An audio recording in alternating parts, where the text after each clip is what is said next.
There's nothing like a good, unlikely story.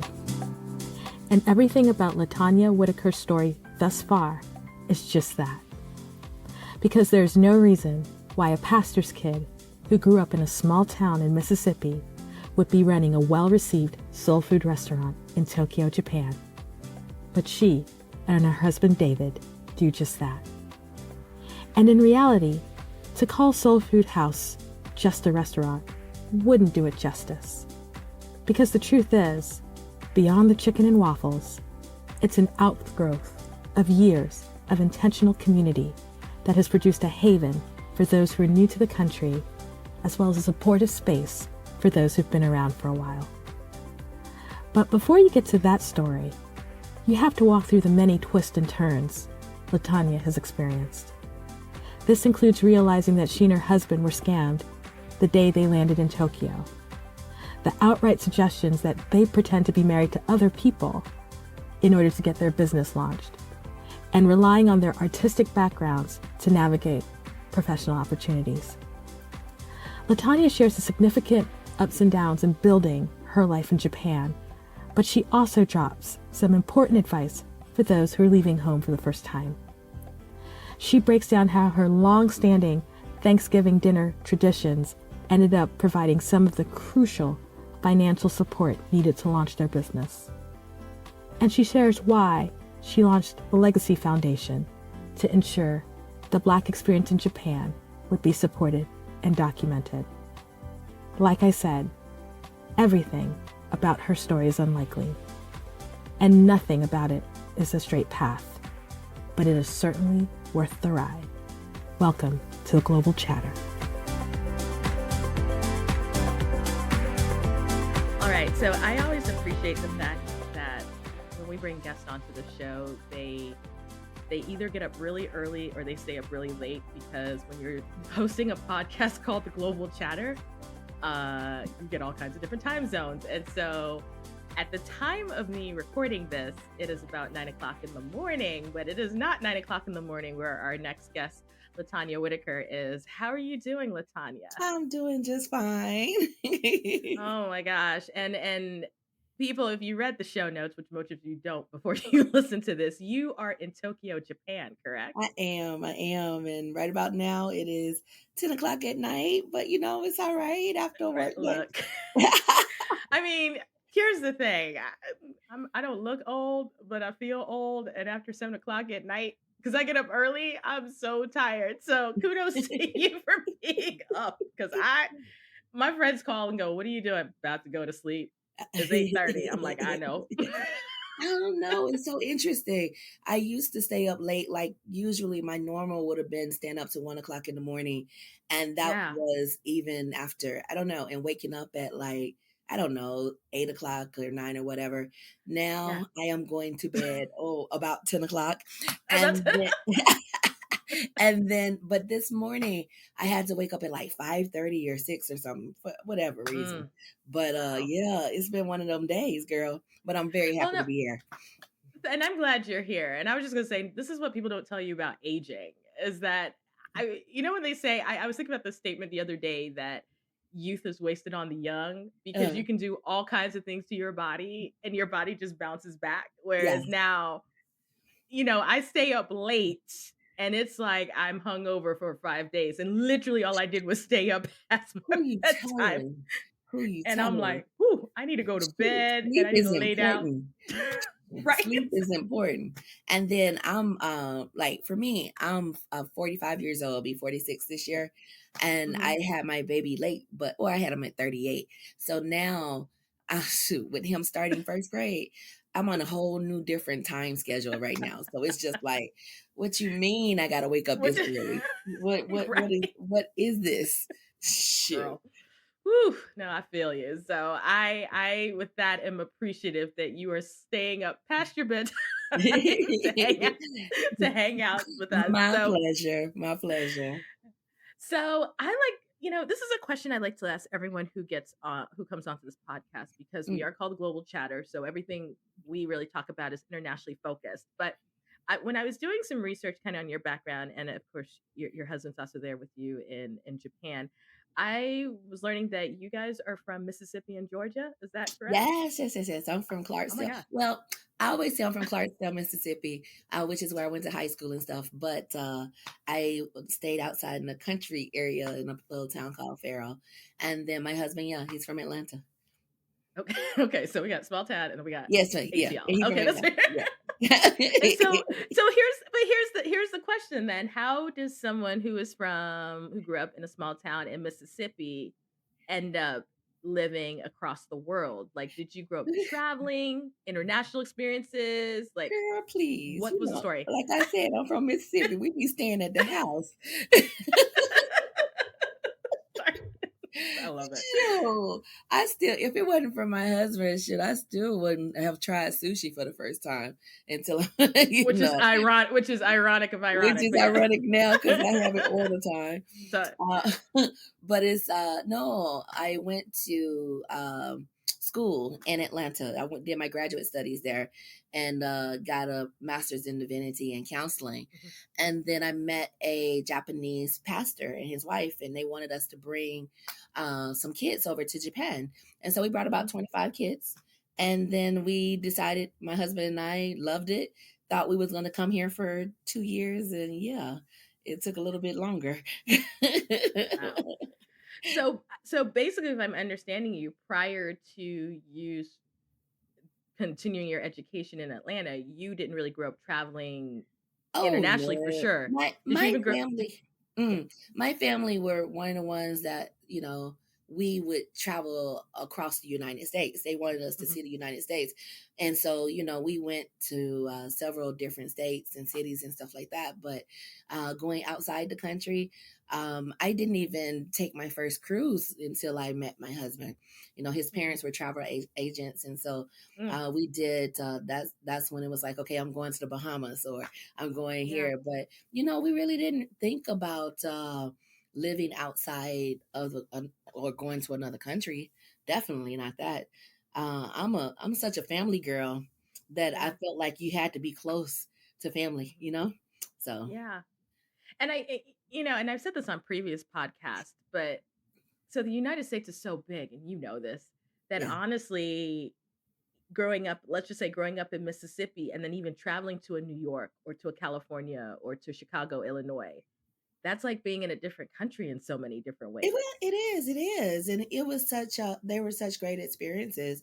To be able to, we would go to San Antonio, but it's so interesting. I've never been to Vegas, ever. I've been twice. Everybody, I, everyone in my family and on my husband's side of the family have been, but we've never been. But yeah, it's just like being able to see so many different cities and places. That was good for us. You have to realize my town is very, very small, very, very black and white. yeah, yeah, yeah. Wow. And so I've traveled a lot of places. I've been to Mississippi once. And someone knows that whoever's listening, some of my friends listen to this and know I've told this story. I was actually on my way to New Mexico, which is where I was moving to, and I was with some other women. We were driving, and I think, do y'all have Piggly Wigglies? Because I feel like that might be the Yeah, most Atlanta thing. girl. Yeah, We okay, you do got love Piggly us some Wigglies. Piggly I know. Wigglies. Again, we've just lost some listeners right there. They're like, "What are you talking about?" I was like, "So, I think it was a Piggly Wiggly we pulled into, and I was asking for something, and this woman was like, "Well, where are you from?" And I and I said, "Richmond, Virginia." And she said, "Oh, you're from a Yankee state." And I went, "Hold on." Like I choked because the girl I was with was from New York. I was like, in the history of me, I've never heard anybody anywhere refer to Virginia as a Yankee state. It was so funny to me, and she was That would have and been a you know first. it was a total first. And every Yes. time I think about Mississippi, I'm like, I remember that conversation where someone told me, who lived in the former Confederacy capital, Yes. it was a Yankee state. I'm just saying. We've had some statues and Sure. monuments removed recently that attest to the fact that I don't know if that's an accurate representation. Sure. But it's quite interesting now. No one believes that I'm even from Mississippi now. Like Really? yes, like my father, he's a pastor. So when I go back, and I remember a couple of years ago, I went back to go and just visit family, and the kids were just like, "Where you from?" And I was just like, "I'm from here." They was like, "No, you're not. You don't talk No, like you're you're from here." Like, well, no. I said, you "That's my worldly daddy." now.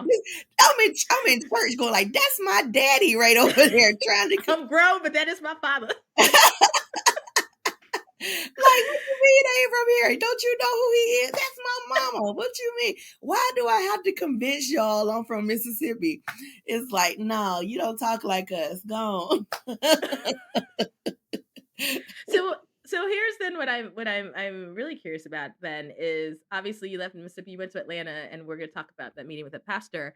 So just from a cross-cultural perspective, did you go to college in Mississippi or did you go to college somewhere else? Oh no, I went to USM, University Okay. of Southern Miss. You'll miss. Yes, I'm a USM Yep, yep. grad.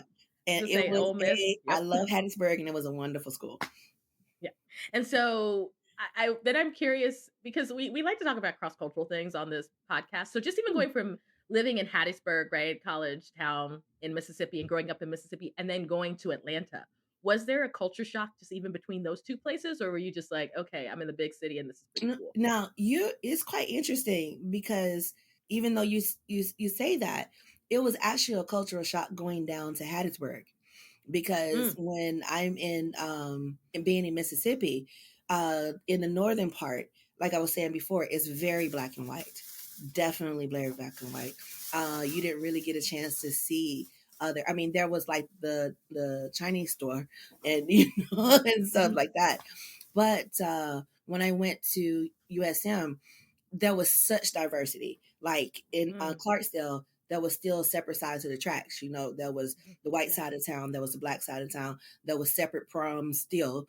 And then when I went down there, everybody was living together. So it was just like, Mm, hey, so yeah. my cultural shock was actually going down to the coastal towns and being in this big university city or town, and Yeah. then realizing, hey, that black people, white people, Japanese people, Chinese people, people from all over the world were living side by side next in Mhm. houses and everything. So it was a very welcoming kind of thing for Mm. me that kind of existed because I had never seen it before.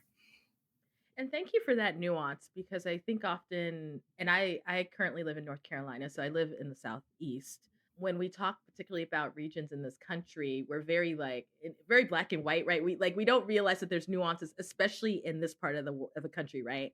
So Mm, I think a lot of people would think about much of how you grew up in the town you grew up where it was very black and white, different sides of the track.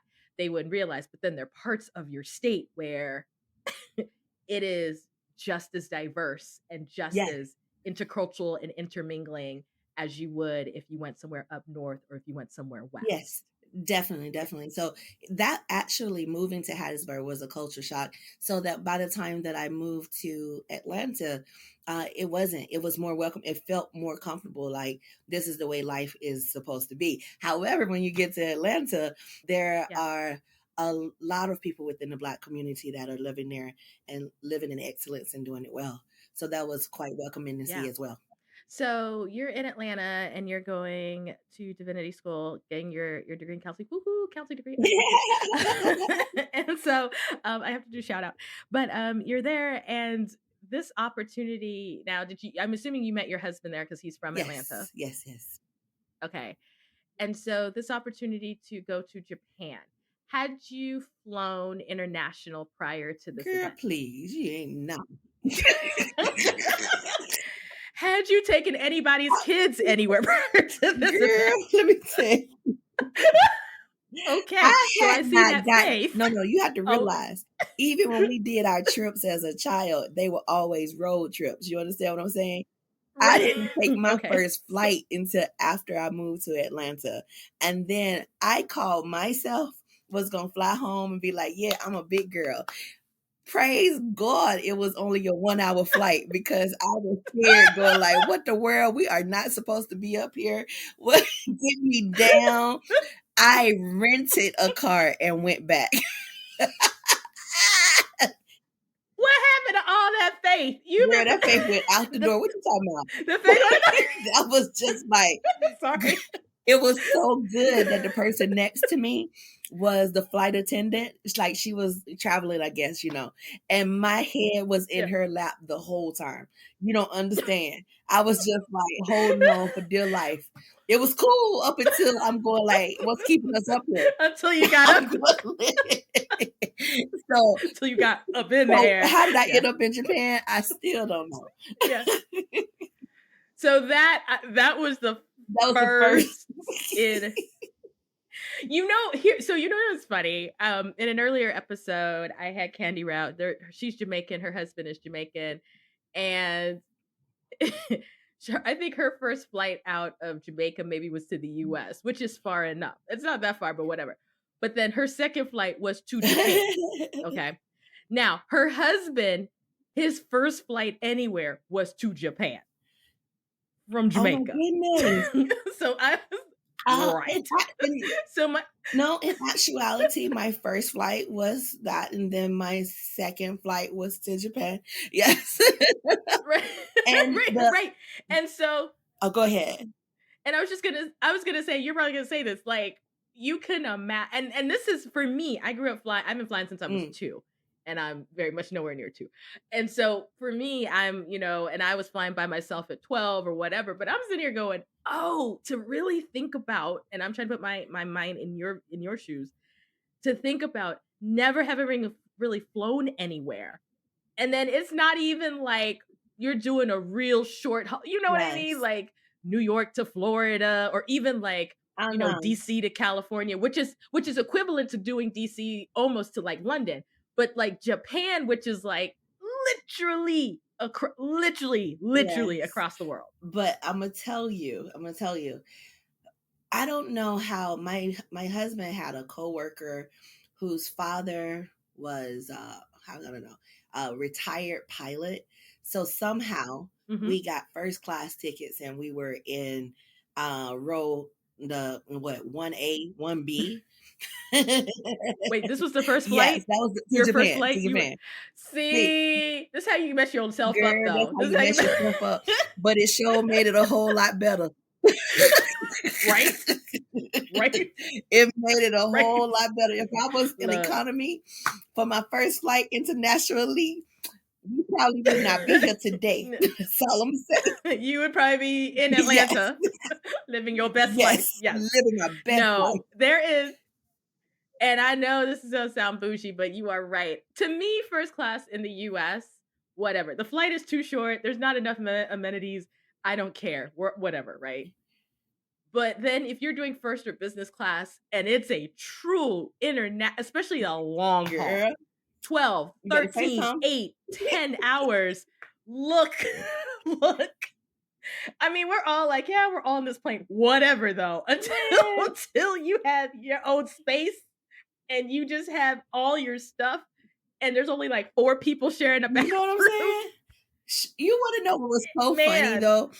The flight attendant asked me, and she said, how y'all get these tickets? I was like, because she knew that was a buddy pass, right? She knew you were. Because she already that's so bad. She was like, okay. How y'all get these tickets? I was just like, hey, don't even worry about that. Because, you get the first class, they give you champagne and say what you want when you get on the plane. I'm going like, shoot. I've not received that treatment since, business class, yes, but it's a whole different thing. Can I take your coat? I used to live in Doha, Qatar, and God bless my sister. I'm so mad about this. So her first time, like we've flown whatever, right? But she was coming to visit me, and Emirates. First of all, if you haven't, I guess I should do a plug. I should get a sponsorship from them. Emirates, Etihad, all the Middle East, they are unreal in service. So they're already great in coach, but my sister was flying out, and she's sitting in her seat, and the plane has not moved yet, but somehow someone's bag fell and landed on her foot. Now, my sister was fine, didn't make a fuss. They were so apologetic. They upgraded my sister to first class round trip. Emirates? So she got on Emirates. Y'all already know. Round Are you trip. serious? And so you make me want to say other words right now. Are you serious? I was just like, I'm trying to plug airlines. Somebody's gonna give me a sponsorship. So she literally flies round trip to come see me. First trip to the Middle East on Emirates, first class. This chick is calling me from the plane, and I'm like, but why? But why? I know you're over Israel. Why are you calling me? I'm gonna see you in a minute. Like, why are you calling me? I know. You in first class. I've only made it to business. Whatever. Like, and business is nothing to like sniff at, right? On Emirates. But I'm sitting here like, ma'am, I know. Okay, whatever. And literally, it was round trip. It wasn't even the leg of the flight. It wasn't even, that way, like the going, the coming. She got first class round trip. Because a bag fell on her foot that wasn't even hurting her. Ooh. That wasn't even her. She didn't even complain. It was crazy. Like they were.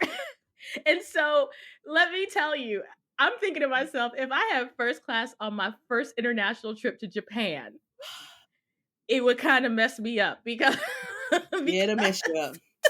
Yeah. Because when you got to get on, let me not clown the domestic airlines. When you got to get on, no, because some of them I like, right? But when you got to get on economy, and they ain't even economy plus now, because back in the day they didn't even have economy plus, right? We just do coach, business, and first. Now they got all these highfalutin like options, but like it would mess me up. But like you said, coach, or how can I say, business class or first class on a domestic flight is nothing compared to the international flight at all. Oh my gosh. Girl. But on Emirates, I'm jealous. That's all I'm gonna say. Right, you tell your sister I'm over here jealous. Okay, next time. Every time I tell people that story, I'm just like, look, that girl got anybody that know. Anybody that know will be like, anybody that know, right. Right. And it's basically anyone who's lived international and has to do fly, especially, I mean, you understand this because flying to Japan from the US is definitely a long haul. Flying to Asia, and I live on the East Coast, she lives on the East Coast, especially from the East Coast, is long haul. So you know that anytime anybody, because I mean, maybe to Europe, I think I'd be like, okay, depending on where it is, just because I am East Coast, it's not that far. But I'm like, you went far, ma'am, and they covered it. So I just want to say, but so okay, so here's the thing. So we've got you in Japan, and the folks that you took, were they college age? Were they teenagers? They were teenagers. Were they children? Yeah, they were teenagers. Okay, so you took, and so kind of walk me through this. You are in a new country for the first time. You are in Japan for the first time. You obviously have had this relationship with this pastor and his family. What was your kind of cultural experiences being in Japan when you got there? Well, actually, we went for a business trip right before. We brought the kids over just to see where they were going to be going, where they're going to be. But Japan was the culture shock was when I got off the airplane, everybody were Japanese. You know what I mean? There were no, when we leave the airport in America, you see so much diversity, you know what I mean? And then you come to Japan and then you're looking for, other faces that didn't get off the plane. You're going like, okay, the airline, the pilots, the everybody that's helping, the floor staff, everyone, they were Japanese. And I was just like, can you communicate with me? And they'll go, and they can't. So it was quite interesting to see that in other countries that is not as diverse as we are used to when you're in America. So that was really a big cultural shock for me. And then when you go out, now that I've been here for a while, but in the beginning, I remember we went and I saw my friends' kids for the first time, and they were still young. You have to realize they were not Mhm. they were not big kids. And I remember Shino is her name. She was probably 6, 7 years old at the time. And then we were Mhm. all at the church and she just walked off. And I'm going like, where is this child going? So I'm following me and my husband, we're following her to make sure that she's okay and she's going to the park to go play. You know what I mean? But in Japan, that's Mhm. normal. You know what I mean? Because it's Mm. considered to be a pretty safe country. Whereas we ain't going nowhere.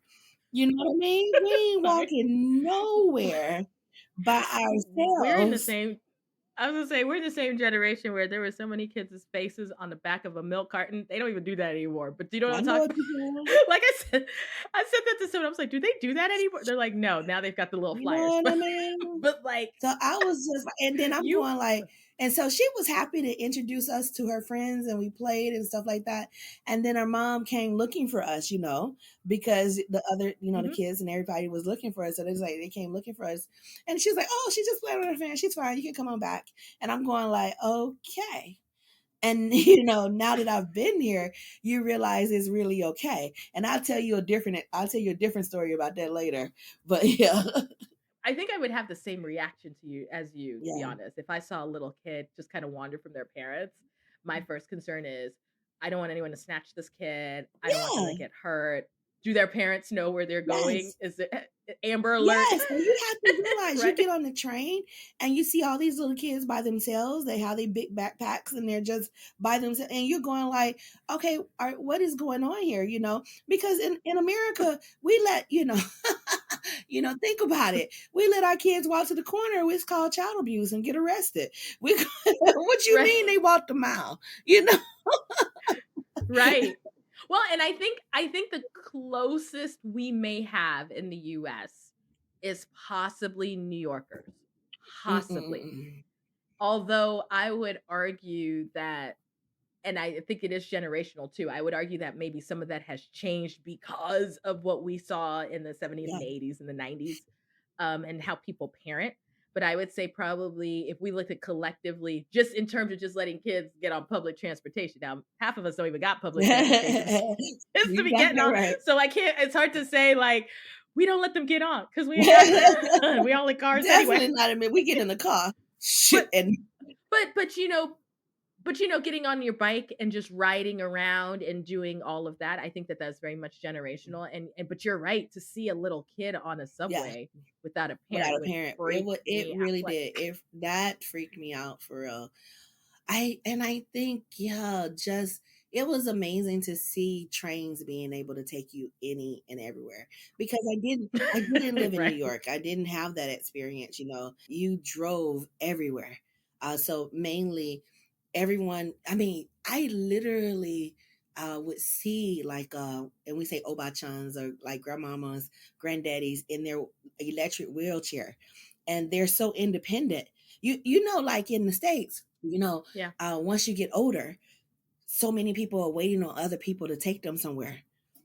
Not in Japan. yeah. Japan, they like, hey, if they gotta walk on their cane, hobble to because the buses, the trains, the electric wheelchair will take them wherever they gotta go. If nobody want to take them, Oh, it's just like, okay, I ain't got nothing to do with you. So they have their own life. I am so envious of the level of public transportation we see in other countries, especially obviously we see in Europe, but obviously in Southeast Asia. I haven't been to Japan, but I've been to Singapore, and I was just like, yo, first of all, super clean, going everywhere I need to go. This right here, I wish I could take this with Yes, me. And so in many ways, I guess that sort of promotes independence both for kids and for on the other yes. end of the spectrum, It right? creates a lot of independence. That's Yes. awesome. And so all right, so you're in Japan, you've taken these kids, you sort of had this experience.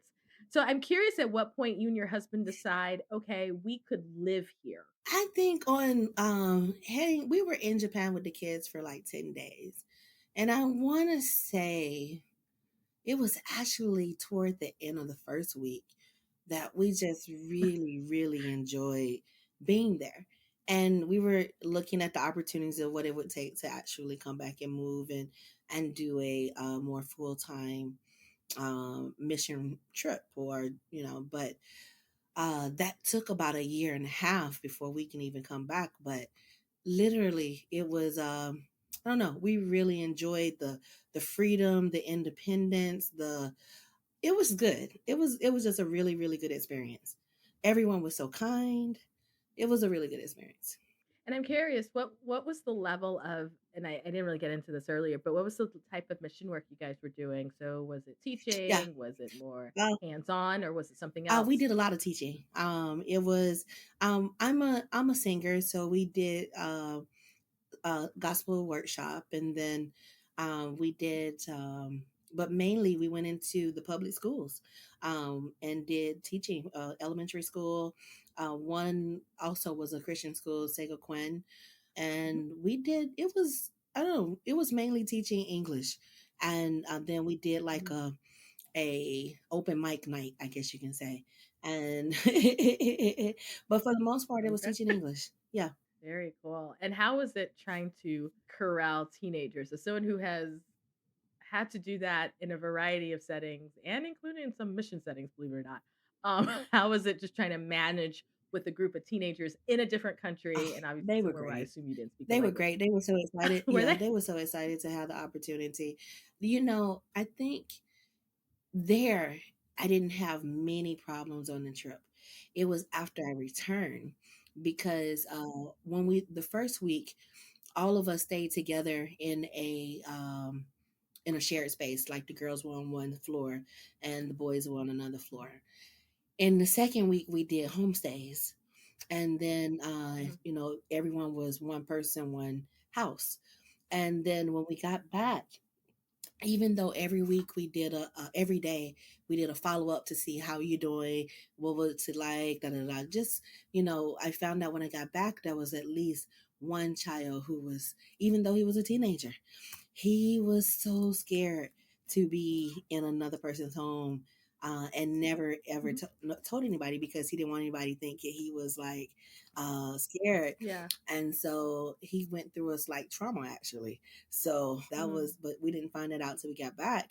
But literally, the kids, other than that, they were, even though they were teenagers, they were teaching in the elementary schools. And then they would teach them games like red light green light, or Mhm. dodgeball, or just things that games that would get them to speak English in a fun way. So they had a really really good time. I will say, they had to, the first week, in order for them to go to get clean, they had to go to the onsen, or till we say the Sento, which is the public bath. So they going like, trauma. What do you mean I gotta go to the public bath? Bubble bath. And you have to realize that ain't something we do, girl. Ever. Ever. You Ever. can now. Sorry. If I can, I will go anytime I can go, but but no, for them for the first time, and for me for the first time. I remember. You say public bath, and Americans are like, woohoo. You got that But right. what? You have that right. The Oh first my time I God. went, fortunately, they took us to our friends took us to Mount Fuji, and Hmm. we went to onsen up that way, and it was absolutely beautiful. Made me fall in love with going to the hot springs and stuff like that. But I'm a big girl. Yeah. they gave Right. they gave they gave me this towel. it, that I didn't know which way to put it on my body because it wasn't covered. Right. It was like one of the long face towels or whatever that's supposed to help you wash your back. Girl, that's all they gave Right. you. So here's the thing about traveling too, because I've been to places where you don't even have to be what people would even define as big. You're just bigger than what the Yes, yes, like the normal. I don't even know what to say. The actual local yes. population is, and so I've been places where I'm like, how? Okay, y'all, this right here. I get that you're all 5'2" and 108 pounds, but Americans are kind of big. Yes, Just yes. it just genetics and And intermingling and just depending on where your people come from. Like we're a lot. Like we're not all and we're not all this trust me, if Argentinians. you're coming to Asia, if you're So coming to Japan, clothes, yes. shoes, bras, none of that is foreign to you. Yes. Makeup, none of that. Oh my gosh. I had an old friend of mine when I went out to visit her. She lived in Argentina and she said, "Yeah, I'm just going to have to get like bras and stuff from the States because," and the thing is she is tinier, that she's like a size, I don't even think a size 4 petite, like compared to petite. She's shorter than me, whatever, because I'm 5'6", 5'7". And she was like, "Yeah, because stuff is too tight for me. Like it's too small for me here." And I'm looking at her going, "But ma'am, you are like But you can by find American something, standards, you know. you're very to you." And she's like, "I really can't." And then I said, "So what you're saying is, if I want to buy a pair of pants, just go on ahead Honey, and import them you from the better U.S." believe. You know what? That's why people travel home, because when they going home and they Right? take an empty suitcase, because you gonna stock up Yeah, on that's what I do. everything. If you're not gonna be there for a year, then you got to make sure you have everything from makeup to Everything. whatever you think you're gonna get and need for that 1 year. Oh my god. People made fun of me when I moved to Doha because I had a suitcase which was just spices, which made sense with like just spice. I was like, "Yo," and when my sister came, I was like, "Yo, I need some spices." Girl, My let me sister tell brought you, like back in the day, back like in Larry's, like she let me brought tell you. in everything you can imagine. I'm from Mississippi. Mississippi is catfish bound. Okay. Now, back in the day, Right. we've been here what now? Almost 16 years. So I couldn't find catfish in the beginning. Ask me, I still to this day don't know how my mama came over here on her first trip to Japan with a case of catfish. Cause they be checking that. They be checking. That's my sister. The stuff my sister slid in. I said, "Are y'all okay? I guess you all, or y'all just didn't know what it was and said, you know what? Let it Girl, go." that was like and it was still partially frozen when she got off the plane. She wrapped that mug up, and I'm just like dry ice and everything. And I'm going like, That's amazing, really? though. That is amazing. How? Because don't you have to on the farm? It actually, well, it wasn't alive though. You know what it's like. Uh-uh. You have perishable. Then they got all these signs that say no fresh fruit, Right. no livestock, But they did no not this, say. but you gonna get a case They of did. catfish up in there. But they did not say You know what I'm seafood, and saying? because And she got it in there. I don't know what's funnier is that she got it out of the. Well, the thing is, when you're leaving the U.S., they're not as That's right. pressed. That's true. They're like, you know what? They're like, you know what? That's somebody else's problem. And then when you get over there, sometimes they're just like, well, I mean, maybe we've seen She didn't worse. try it again. But and I wouldn't But that's advise anybody listening to this to try to do that. However, oh god, it that's was hilarious. favor because God knew I needed some catfish in my life. Some catfish. And you talked about this after about 10 days on that first trip to Japan, you guys decided that you wanted to stay. And so for the people that we have who a number of them are thinking about going abroad, what is it that you thought that you'd be able to do in Japan? Obviously you went doing mission work, and so how did you sort of plan this out? Like how did it come together? Oh, terribly. That's fair. That's fair. And something sound like it was falling when I said it. No, it was like we decided, yeah, we wanted to come back. We wanted to do mission work. We went through the process of going through an organization to try to get things done. And then it was time for us to go. We got our assignment. We came to Japan, got on a flight. The person who was handling our case told us that she was getting ready. Her husband was transferring his job. So someone else will be taking over our case. And then we got the the church that we were going to be serving, completely different from the pastors that or my friends that I knew. Hmm. And then we got on the plane and we got off the plane and then we landed Uh, in Japan and there was no one at the airport to pick us up. And then we called the church and called the person our contact and no one knew who we were. So we wow. literally were in another country and had been scammed. Really? Really. Oh my gosh. Oh yes. I'm sorry. Y'all can't see my face because I was like, wait, what? But We don't get a chance, that we don't really tell people that all of that part of the story. So and wow. because you raise money and you do different Yes. things, Yeah. we only had our credit card and about 70 something dollars, about $76 in our pocket. That was about it. And because we had our dog with us, we still had a few more days that he had to go in quarantine. So Right. basically, the cost of his current quarantine was about $2,000. So that just kind of maxed out our credit card right out there. And Wow. then so we talked to our friend, and then we stayed in his church uh, top floor, I guess you can say, for Yeah. about a week or so. And then we were Wow. trying to figure out what was going on. Once we realized the situation that we were in, then he told us, he said, do you want to stay in Japan? And we said yes. And we only planned to stay a short time, but for the 2 years. But he was just like, if you want to stay, we are not in a position to serve missionaries or to take care of missionaries at this point. However, he said, I'll help you get a house. We'll help you get established. The church gave us furniture. And then he Wow. said, okay, the best advice, he said, find your way to do ministry. And that was it. He said, we can't host you, but find your own way to do ministry. And I wouldn't change it any other way, because a lot of people who do come, they're coming to do church planning in a certain area. And Yeah. most people go to the same area.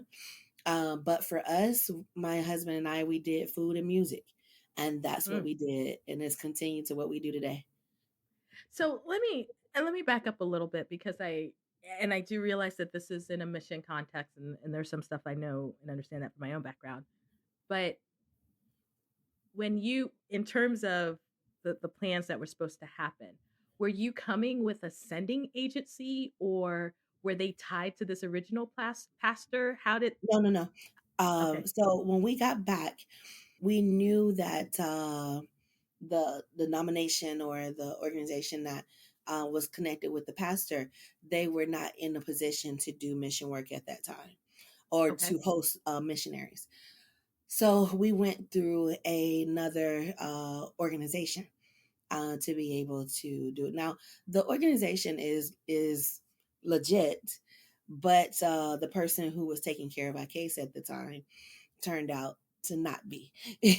Mhm. Yeah, yeah. So when we called the office, they let us know that she had left, but no one knew about our case or who we were. And so, and thank you for sharing that. And the reason I bring that up is that, especially those who have very limited experience living internationally, and I deal with this all the time when I'm talking to folks and they're looking at different programs and entities, however they're going abroad, how much you have to be and diligent Yes, as much as you can and how important it is to have people who are trustworthy, that you know who are your network, who understand where you're going, to also be helpful. Because I think one of the saving graces in your story is the fact that you had this great relationship with this other pastor, and there were some other people who could come around you, and even just saying yes, that, look, being able to get a home, you know what I mean, to have someone to stay for a week, for people to get you a home, to get you whatever, to give yes, you the advice.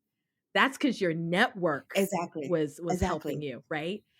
And so I get worried just because with enough people I talk about who are trying to go to countries for the first time, which is fine. We're all adventurous or Mm-mm. whatever.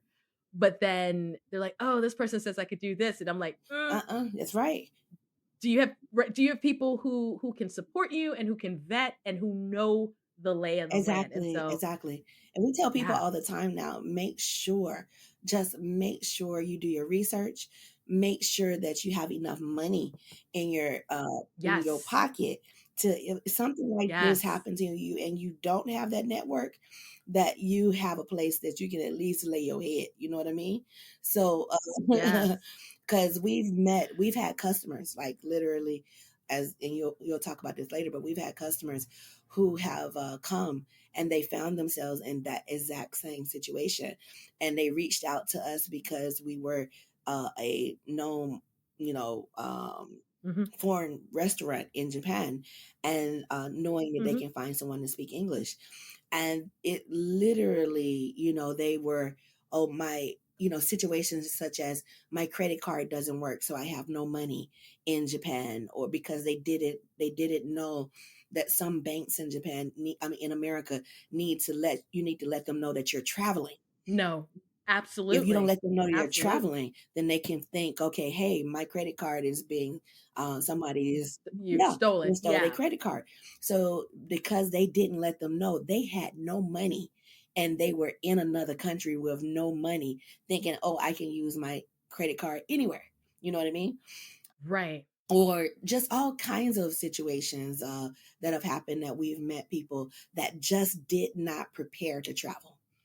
They just thought it was another domestic flight. And you hit on so many important things because Instagram will keep people caught out there. I keep telling folks all the time because you see the experiences, but you don't realize the nuances. And I think even just the advice that you're giving, that's something that people have to understand. Because even I've been traveling for such a long time now that I always try to make sure I have money in different accounts because I have been in places where I was living in the Middle East.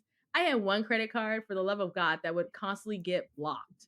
And I was using it there, and it was just like, they would just say, hey, we just want to make sure, blah, blah, blah, blah. I'm like, y'all, I've been living here for a minute and they're still blocking that card. Mm-mm-mm. And so I would always make sure I had at least a little bit of US dollars on me because I found no matter where you are, if you've got dollars or euros, you can get Yeah. somewhere, even if that is not their currency. Usually it's not their currency, but somebody will take some euros or they will take dollar.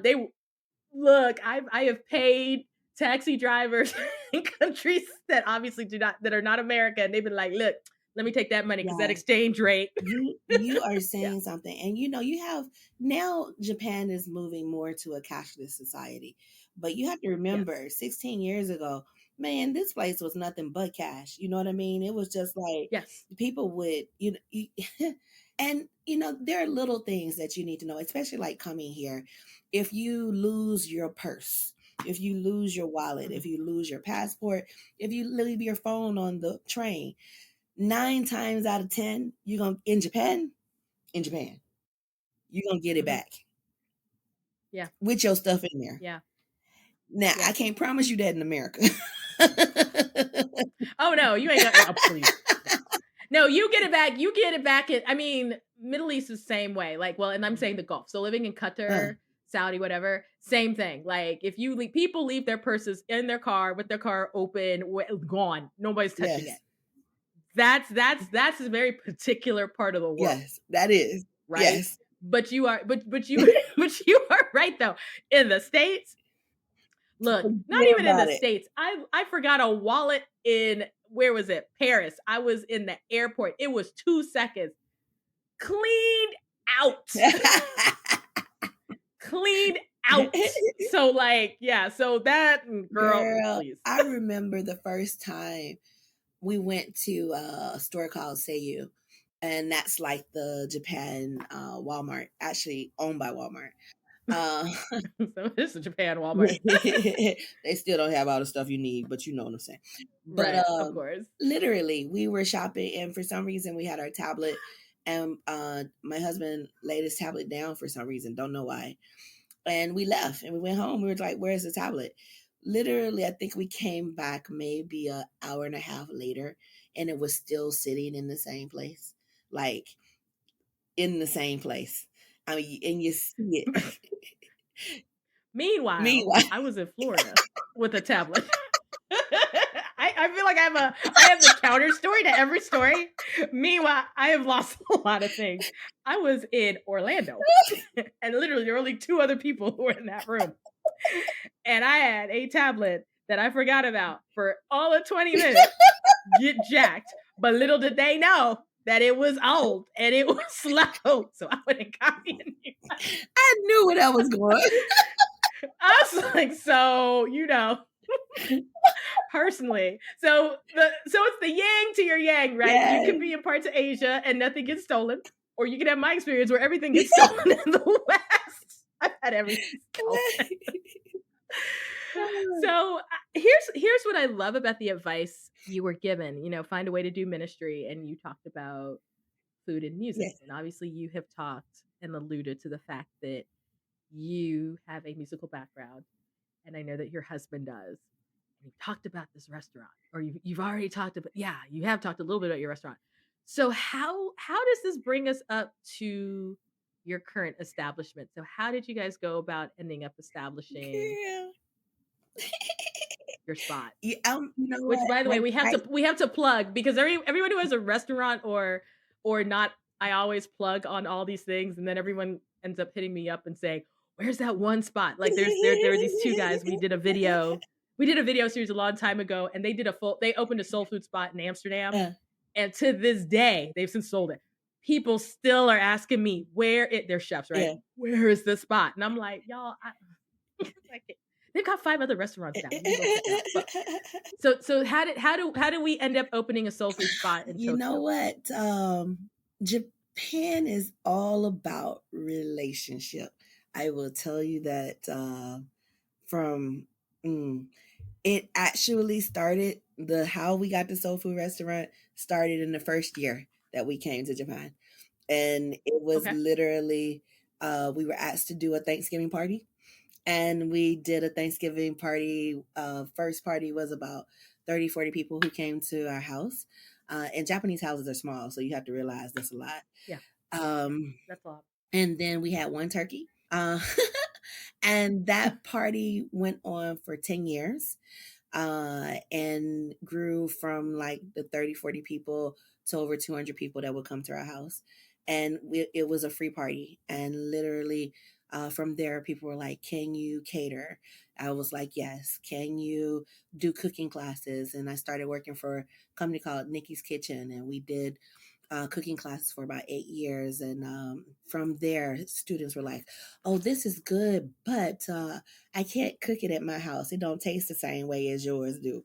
So when you help me make it, it's good, but can you just open a place?" And at that time, I said no, because I was like, I ain't got no money not to do it like that. Yeah. And then my husband, he was doing an open mic in Shibuya, and it was getting ready to close, and he wanted to open up a cafe. So we were just going to open up a small place. And then I got pregnant. And when I got pregnant, I was hungry. Okay. Kind of wish we were doing video because your face was funny. And it was like this Japanese food is good, but I need some home food. You know what I mean? And then so I asked myself the question, if I felt that way, how many other people felt that way? And it turned out to be a whole lot of people that, you just need a taste of home. It's like, we really enjoy Japan, but you need a taste of home. And and so as a result, we opened Soul Food House. And but opening Soul Food House was not easy, because in Japan, they would tell you it's better to have a Japanese spouse in order to open up a place. We were told to get a divorce. Some people told us, y'all need to get a divorce, marry Japanese, and then open your place. And that wasn't happening. So we just sorry, I'm not. There are two things that are sticking out to me. One, that's crazy, but two, and we're both coming from an American perspective, so I can say this. I don't think that for some people they realize, as hard as it is sometimes to open a business in the US, they don't realize how hard it can be outside of it. Like, we think we have regulations, and some industries have a lot of regulations, but let's be honest, if you want to freelance, if you want to do something it's not that bad, especially depending on what state you're in. But I'll go back again and reference Qatar, because you mentioned, someone said you guys should get a divorce. Well, in Qatar, a lot of you need what they call a Yeah. sponsor, and it has to be Qatari, right? So someone who is a citizen, it has to come in as a Yeah. partner, right? And there are a lot of countries who do that. And so as crazy or wild as it may seem for some people to hear, oh, you guys should get a divorce and get a Japanese partner, literally, both spouse and partner, there are just other places where it's just easier, or it's really intentional for the Yeah. citizens, and sometimes it goes to ethnic tribes, whatever. So Yeah, no, it was really crazy. Like, we even had one guy who came in and said, "Oh, LaTonya, this is your boyfriend. That can be your husband, but this is your boyfriend. He will help make sure that your place stays open." And he did that in front of my husband. I'm going like, David, just stay back, because it don't matter how getting hot. Christian you are. When when Once again. when somebody comes Yeah. through. It says, no, that's not your wife. Yes, yes, I mean, that yes, is your yes, wife, yes. but she got a boyfriend. That never, it doesn't quite hit the way the speaker is probably intending it should hit. So, I mean, but here, what was the rationale? Just for clarification, what was the rationale that you should have Japanese partners? And I'm saying in Well, for terms of them to just from say a it'll give marriage, you more yeah. stability, and that they're more open to accepting you for bank loans, or to actually get into the property. Getting the property is really, really hard in Japan, especially if you're foreign. So they just feel like having a Japanese partner would be your guarantor, and that guarantor would make sure that if anything goes wrong, then they're responsible for you. So they just Wow. they trust Japanese. No matter what, Japanese is going to be the person that's responsible. But in our case, we end up meeting someone who found out he had brain cancer. And so he had just not just, but in a couple of years, he had opened up his new place in Japan. Once you build something and then you close it down, they gut it out and turn it into a skeleton. That's really how they make a lot of their money, just tearing built inside of buildings out and remodeling.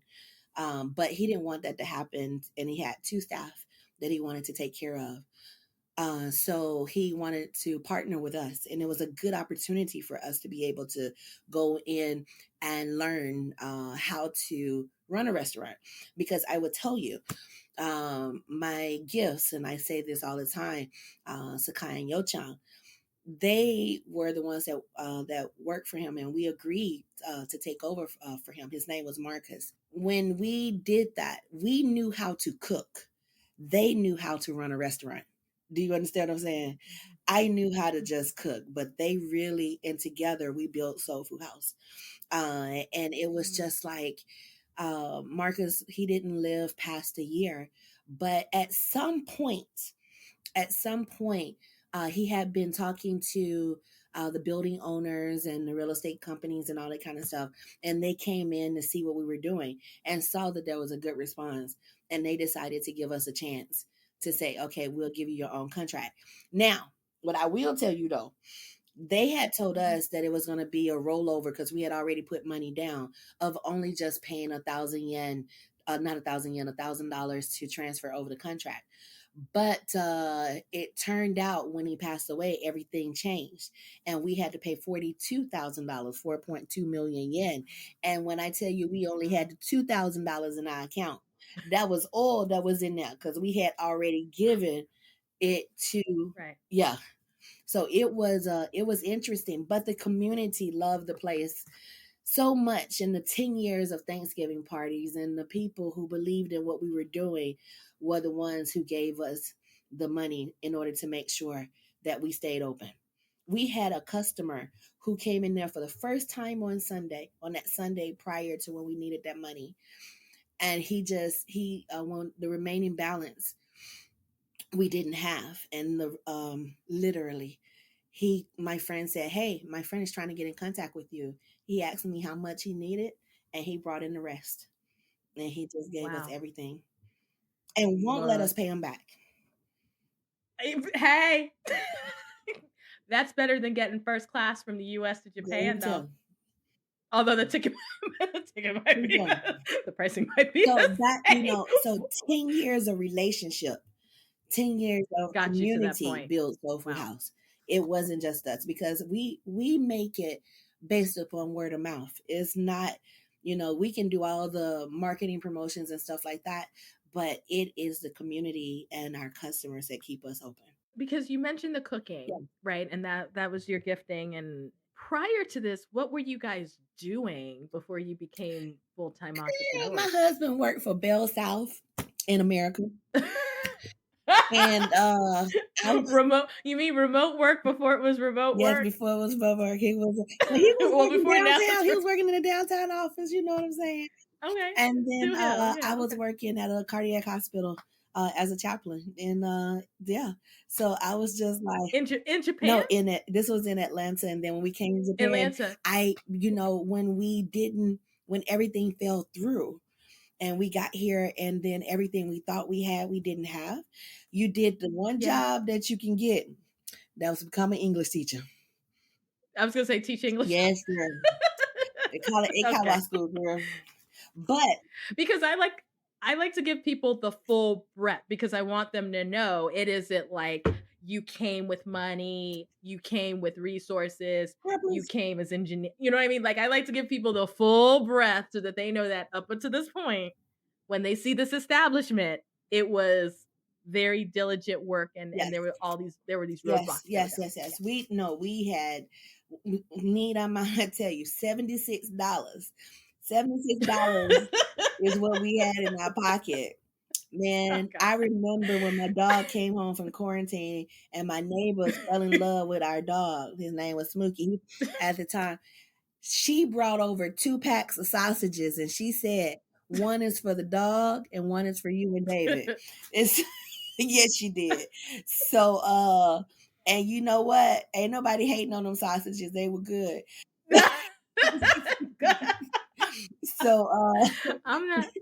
Oh my God, that $76 has hit me in the soul. I'm thinking about how many times I've landed somewhere and something hasn't worked out, and I'm like, oh God, I got $20, no cell phone. Right? This car ain't work. Right? Whew, So Jesus. That's what I'm saying. If you're gonna travel, prepare, research, know what you're doing. I remember one time I was like, okay, I know a check is supposed to hit this account. It's okay, US time. What time is it right now? Is this check gonna clear so I can get some cash before the bill? You better say something. Man, look, when we paid for that quarantine for our dog, I didn't even know that credit card was gonna clear. And when it did, I was just like, ooh. Like, yes. Glory. Man. Glory. I'm telling you. Sorry, I had a terrible flashback in Madrid where I almost lost it in the Madrid airport, but then I was like, wait a minute. Ooh, it's gonna clear. I got a card that works. Thank you, Jesus. I got a card that works.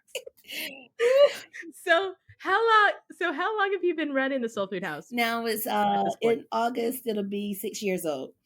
Wow. It's our blessing. We love it. And we were placed in a very good area. And I'll say place because, like I said, you can research. And we looked around, and Tokyo is expensive, but we're in an area called Azerbaijan, and because of how it's expat row, so that lets you know it ain't cheap. Yeah. Yeah. No. Once you said expat row, I'm like, okay, so that's expensive. Keep it moving. So I say all that to say, y'all, ain't bougie. I didn't choose Azerbaijan. It chose us. It chose you, right? I didn't choose the street, but the street chose us. So here's what I love so much about every part of your story. It's the role that community has played. Right? When we look at the opportunity you got to go to Japan, when we look at even the struggle that you had when you first got to Japan, when we look at the work that you've put into your restaurant, community has had a place in it. And I was telling you offline that, part of the reason I was able to find you, which is funny because actually there are a lot of folks that follow us that follow you. I just don't look at who everybody follows. And then when I started following you, I was like, oh, like 80 other people that follow, which makes sense. Black people, Yes. expats, whatever. It was through the work through the Legacy Foundation. And the reason I bring that up is that part of the reason the Black Expat was formed was to sort of connect people to communities, Black communities, Black expat communities when they're going to places where so that they have resources and they have places where they Yes. can talk to people who like you who have kind of seen it 360. So can you talk a little bit about the Legacy Foundation? And I'm curious, I didn't know if you founded it or you came in. I know you're Yeah. executive director, if someone else founded it. So what's really the story and mission behind that? Yeah. Actually, I'm the one that founded it, and it kind of started with Soul Food House. We, being that you see so many people from the Black community that come into our restaurant, and the number one question when people, especially when they're traveling from overseas, are there any Black people in Japan? And the Mhm, answer is absolutely yes. There, and we're everywhere, and we're doing so much, and we're doing it well. You know what I mean? mhm, We're entrepreneurs. We're movie directors. We're, we it's I can't even name the number of things that we're doing, but we're so segmented out, and a lot of people don't know each other. mhm. And Yeah. as I got to see, I case in point, one particular night I had one guy come in, and he needed some resources, and he was like, "Oh, I need a relocation company. Do you know anybody?" And I looked over at the other table. I was like, "Hey, don't you do relocation?" And he was like, "Absolutely, yes." I was like, "Yes." And there's two Black guys. I'm going like, and they literally had their conversation, and I'm telling you, a couple of $1 million deal that was made right at the table in Soul Food House. And I was just Mhm, like, not just that, the people that I meet, I just felt like there was no reason for people who want to come, if we have the knowledge, that why should we keep recreating the wheel if we can able to help someone else? mhm, So it became more about community and bridging all of the people who were here to say, hey, we're here. Because Japan, as wonderful as it is, it can also be a very lonely place, mhm, especially when you're living overseas and you feel like you're coming by yourself. And I wanted to build something that gave more substance to people's lives, that you're not just, mhm, uh, going to work and going home, going out to dinner, going home, or going to the club and going home. And then I wanted to where people can actually find ways to invest in themselves and also invest within their community. And the mhm, way I looked at it is that if you begin to not only invest within the Black community and show who we really are, show that we are people of excellence, show that all of the gifts that kind of rest within us, then we can create more opportunities. Because as I told you before, when I came over here, I found a job as being an English teacher. But lots of English teachers who come over here, they are engineers, they are doctors, they are lawyers, they are counselors. Their degrees are just, you'll be surprised. So it's just like, mhm, if we can begin to change the laws that say, okay, this is my background. How can I come and work that I can be able to work in my field? That's the mhm, kind of thing that I wanted to do. I wanted to create something that outlasted me, so that, or outlasted all the people who have been investing within Legacy Foundation Japan, because we have some wonderful people on our team that's been helping to build this.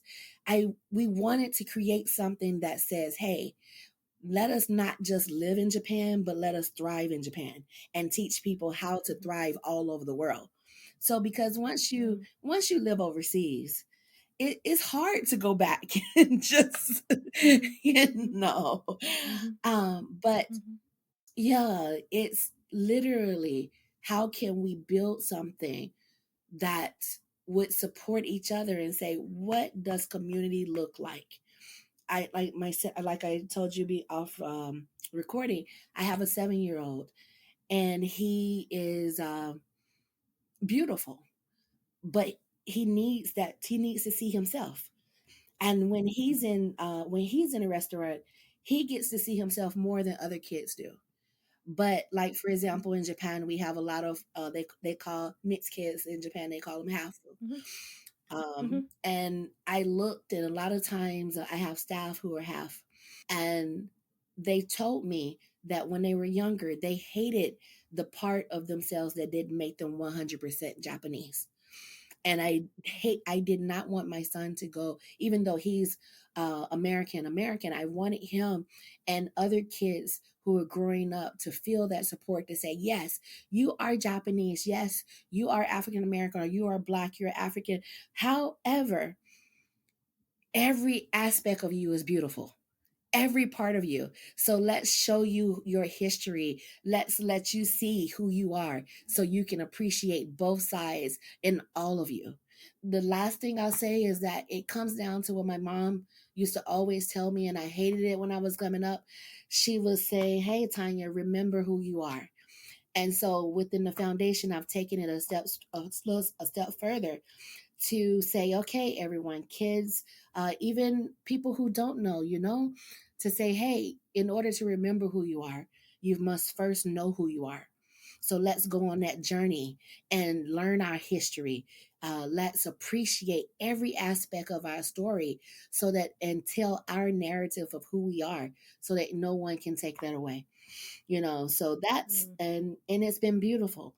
We're still in our, we're not old at all. Yeah. But we are, I did wanted to make sure that it became incorporated, because like I said before, wanted to build something that would outlast us, that would go for centuries, that would go for a long time, to say, hey, we're here to support the Black community and anyone who supports us as well. It's about supporting community, because once you invest in yourself, you're able to invest in community in Japan as a whole. We have so much to offer, and that I believe Japan can even become a better place if we invest in ourselves as who we are as Black people within this country. So, yeah. I think that you have given such a beautiful overview of what I've seen and what you're doing, and for those who want to check it out, I thought what was very cool is that, as you know, there are all these nuances to blackness. There are folks who come from all over the All world, right? over. And being Black American, Black Canadian is a different experience than being Black Jamaican, Yeah. Black Ghanaian, Black Nigerian, Black Cameroonian, whatever. And so I love the fact that even when I looked at some of the affinity groups you have listed, that they they kind of acknowledge, these are some of the groups that are here. Yes, yes. And so you can come here, and if you're looking for a group where it's predominantly Black Africans and those shared experiences, you can find that. If you're Yes. looking for something else, and I always will put this kind of information up on the Black Expat as well as in our show notes, just so that people, as our growing list of resources, people know where they can find. Because number one, I think what you're doing is amazing, but number two, it's less stress on me because because I people know I get all the like, I know I'm Black. I know I've been an expat. I know I've been a third culture kid. However, I do not know all the details when you are looking for like a Black hairstylist in the Czech Republic. Now, I've never been to the Czech Republic. I want to go to Prague. And so whenever I meet people like you who've actually who are the subject experts in their area, Yes. like, I know that if I'm asking you about China or I'm asking you about Singapore, that's not your space, Mm-mm. but it's at least being in Tokyo and being Yes, Black, yes, yes. you know what's happening. What's interesting though is that we're getting members that are starting to join, that are in all over the world. We have someone who's joined, that was from, was it Abu Dhabi? Yeah, Abu yes, Dhabi, there yeah, you go. UAE, yeah, Yes, and then also someone who's from Saudi Arabia just joined as well. And then and of course America, Europe, of and course. Jamaica. So it's just like, uh, we we do put up things that show the resources that are in Japan, to show, hair care, or Yeah. women's health, or different cryptocurrency, but I guess is, yeah, just being able to give those resources. But girl, when you're able to do what you're doing, that's an amazing thing to help someone to be able Yeah. to have just a little bit more smoother transition when they Yeah. travel to different areas. So it's blessed to have the knowledge that you do have. I think it's awesome. Absolutely. Absolutely. No, and I do recognize it's a privilege for any of us who do have this information and are willing to share it. Mm, I also love the fact that you have a standalone site, because the career counselor in me also wants to yell about social media is great, but you want to have a presence where you can yeah, find the information, and you can with the Legacy yeah. Foundation that is separate. Especially, I don't talk about this, but the number of people who ask me for resources, and I'll say, well, there are these great groups on Facebook, and they go, but I'm not on Facebook. And so I already love the fact that someone can come to your site separate from social media, which is totally their right, because we can't assume everyone's on Yeah, that, and it becomes a place where people get yeah. information. And so, but as we start to wrap up, there are these, I like to call them lightning round questions I like to ask people just off the top of your head. They're not supposed to be stressful. Oh, I Um, feel the stress. Okay, go ahead. I I give these disclosures every time. What I should say is I should just say that and not even say the stressful part, because then people find themselves overthinking. But they're not. I don't think they're hard. But whatever. Okay. I'm not the one answering. So okay. So first question: somebody's coming to Japan. Being that you are, I'm going to classify you as a foodie because you have a restaurant. Uh, What is, if they were coming to your restaurant, what is one meal you think they should have that would absolutely just represent what your restaurant's about? oh, chicken and waffle. Oh, chicken and waffle with a side of mac. Look, chicken and waffle with a side of mac. But no, Miracle no, Ground. no, that country fried chicken is gonna be good too. Oh Dang, my but god. being Mississippi on catfish. Oh, that was a hard question. Keep going. What's really sad is that you're saying that, and I'm like, that sounds good. I want to come, and then I realize I am in the southeast. Like like I want to fly to Japan because I want to have your version of it. But that's actually probably closer for me to go to. Oh my gosh. Okay. So then, second thing, it's still a food question, but it's a different one. First time going to Japan, what's an absolute must-have dish for someone who's never been? Shabu shabu. Okay. It's more Explain what it is. it's a hot pot kind of dish, usually shared with people. So they will bring, you do a lot of cooking your own stuff in Japan, by the way, but they will bring fresh Yeah. vegetables and meat of your choice that you order. And they will have sushi selections, and you choose your soups. It can be spicy, it can be hot, it can be plain, or something with collagen in it to make you feel beautiful. It's all kind of stuff that I'm serious. Uh, No, I know you are. I'm just laughing because I was like, and then okay. basically you just the thin pieces of meat you just kind of put through the soup, and then get your vegetables and eat and stuff like that. It is one of my favorites. I love shabu shabu. See, I told you these are stress-free ish. No, you're making me hungry.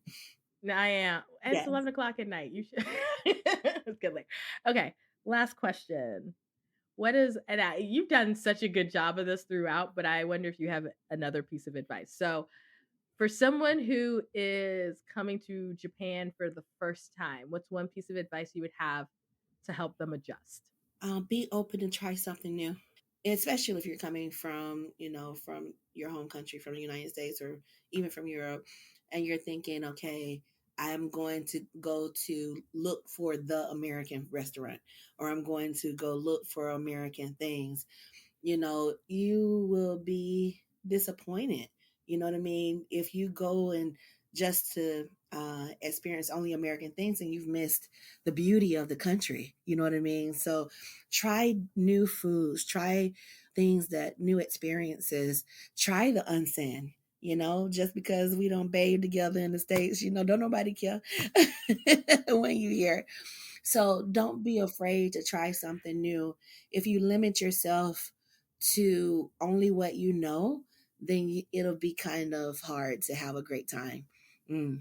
LaTonya, where can they You find you? can look first when you arrive. Right now. Let me clarify where they can find you on the webs. Where can they find You your know your what? Go to organization? legacyfoundation.com. And then you'll be able to find everything that we're doing there.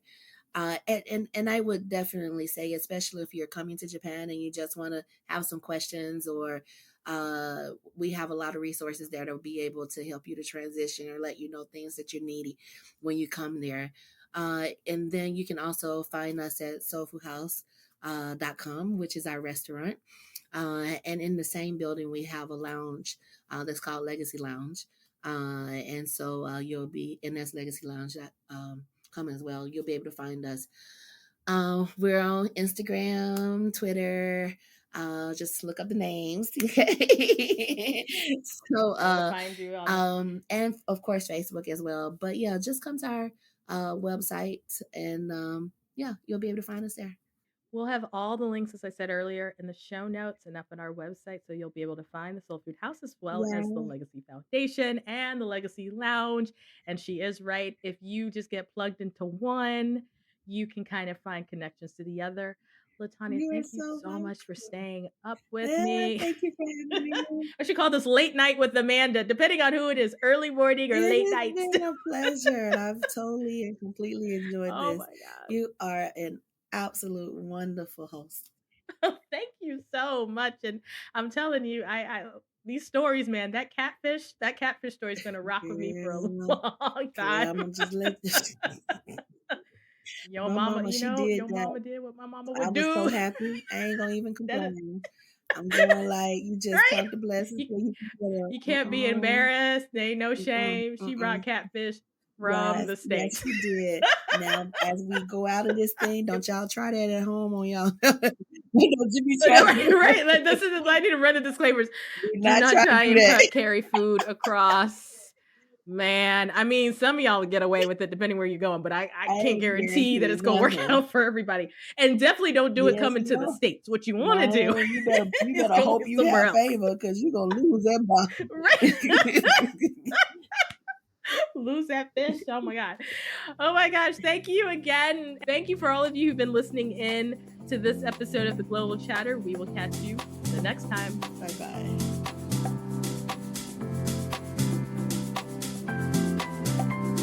You just heard an episode of the Global Chatter podcast, a project by the Black Expat.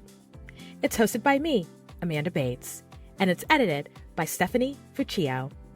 To learn more about this podcast or to learn more about the Black Expat, visit theblackexpat.com.